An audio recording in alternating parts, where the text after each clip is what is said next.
Depuis le 27 février 2026, le monde assiste à un échange de missiles et d'autres drones dans ce qui est appelé Opération Epic Fury, une guerre déclenchée par les États-Unis et l'Israël contre l'Iran.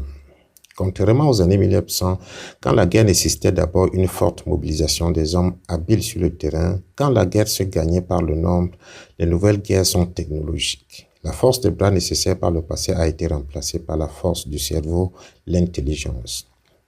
Selon le politologue Antoine Basbous, cité par le journal Les Échos, je cite, « La première phase touche presque à sa fin parce que les dirigeants essentiels ont été éliminés dès la première minute. C'est un succès de renseignement et de logistique exceptionnel. Aujourd'hui, la guerre israélo-américaine, c'est la guerre de l'intelligence artificielle, de la haute technologie. Et la technologie a battu l'idéologie. » Fin de citation.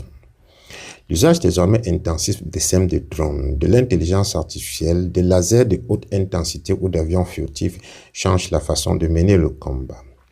L'ancien chef d'état-major de l'armée de l'air française, Jean-Paul Paloméros, cité par le même journal, observe que les drones aériennes du site produisent effectivement des effets pouvant être stratégiques pour quelques dizaines de milliers d'euros seulement.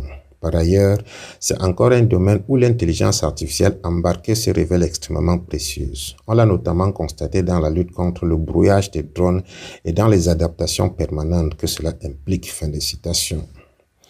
Ce qui se joue en effet au Moyen-Orient est qualifié de guerre hybride, un mélange de militaire et de cyber, et évolue avec la montée en puissance de la propagande sur les réseaux ou celle des cyberattaques.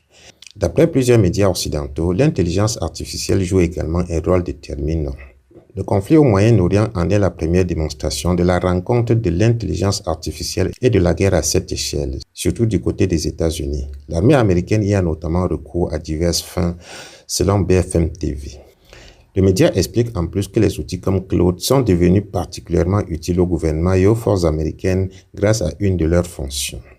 La raison pour laquelle les modèles de pointe sont aussi importants, c'est qu'ils sont passés de la synthèse au raisonnement, expliquait Louis Mosley, responsable de Palantir pour le Royaume-Uni en Europe, au quotidien économique. Autrement dit, leur force est leur capacité à analyser un problème étape par étape, ce qui permet d'opérer à une vitesse et à une échelle sans précédent. Comme dans d'autres domaines, ces systèmes permettent aussi à l'armée américaine de gagner du temps. Dans ce qu'on appelle la kill chain, lors d'opérations militaires, soit le temps entre la détection d'une cible et la frappe, l'outil Mavent prend tout en charge, agissant comme un cerveau. Mais ce processus impliquait auparavant d'imprimer des documents pour ensuite attendre leur approbation par un commandant supérieur. Tâche qui pouvait prendre des heures, voire des jours parfois, là où il ne faut que quelques secondes ou minutes à une intelligence artificielle. Pour résumer, la guerre contre l'Iran est une autre démonstration que ça va vite. Aussi, tous les pays ambitieux se préparent, ayant conscience que demain c'est maintenant. Sur Facebook, le magazine World Mid Mag prend l'exemple de la Chine qui fait exploser le vieux modèle universitaire avec le doctorat sans thèse.